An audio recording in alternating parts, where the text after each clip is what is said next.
So I'm at this Vart on Saturday night, and I was hungry, shall we say? And I walked in, and I automatically went to the food, and I noticed it was all cakes and little, white cakes, and those Shalom Zachar-ish foods. And I was wondering where the salads were, because I knew there would be salads. And then the son came in the room and was like, "Oh, would you like to eat some salads?" I said, "Wait, let me guess what you have." Soggy broccoli salad with cashews and craisins, made with frozen broccoli. These are my guesses. Some sort of pasta salad with vegetables. Mango, strawberry, and bagged dill lettuce salad, the favorite of the Frummies. And cabbage salad with little Chinese noodles. I got 2 out of 3, but hey, there was pasta salad. I didn't really predict it so much, but there was no soggy broccoli salad, shockingly enough. I think that might have been because it was Dallas. There was the cabbage and Chinese noodle salad, and there was the soggy lettuce and fruit salad. But it wasn't soggy lettuce. It was more one of those radicchio mixes, those things that try to be fancy, but they're just not. So that leads me to think that Frummie food is all the same. I mean, there's certain fads in Frummie food. Throughout the years, there were fads. We're on the deli roll fad.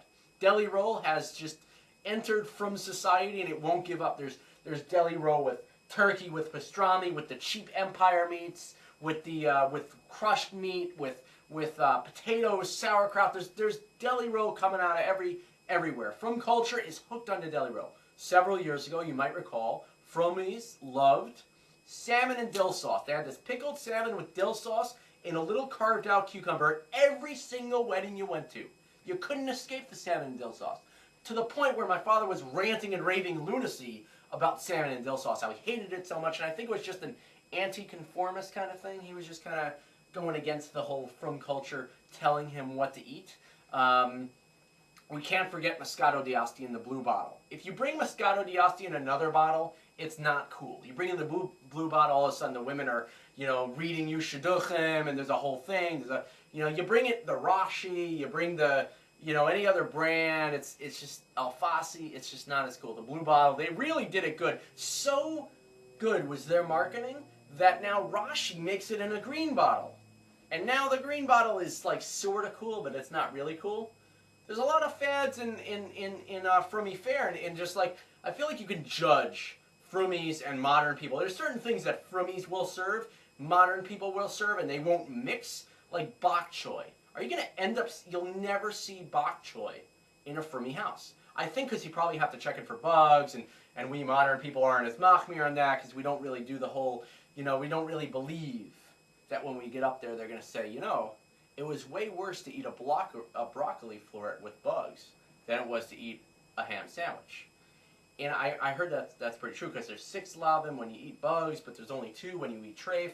I know it's kind of whack, but you don't think about the bugs, because you're thinking the broccoli is crunchy because it's fresh. It's not crunchy because it's fresh. It's crunchy because there's so many freaking bugs in broccoli, you're crunching all the exoskeletons, but you're getting more protein.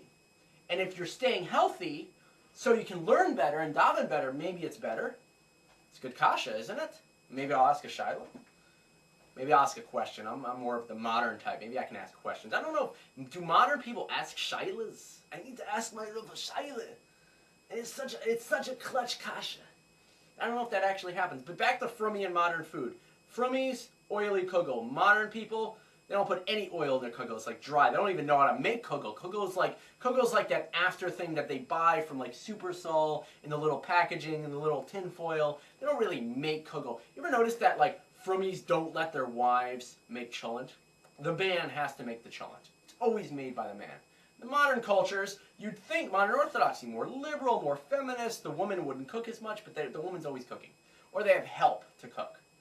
But Frummies and modern people, what else do Frummies like?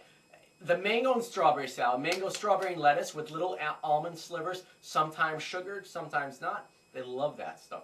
They eat that up. And the soggy broccoli salad is just one of these favorites. It became the schmorg. You go to a wedding in Muncie, there's no such thing as wings and sweet and sour chicken and a schmorg anymore. You come and there's the sliced up peppers, yellow and orange, which I'm shocked at, because yellow and orange peppers are always so much more expensive than the green and red.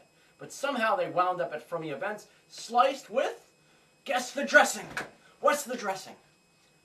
Bulk Vidalia onion sweet dressing, the yellow stuff from BJ's. It comes in a bottle like that big, and it's got like 80 grams of fat per serving, but it's the Frummie fave. It really is. What other Frummie foods can you come up with?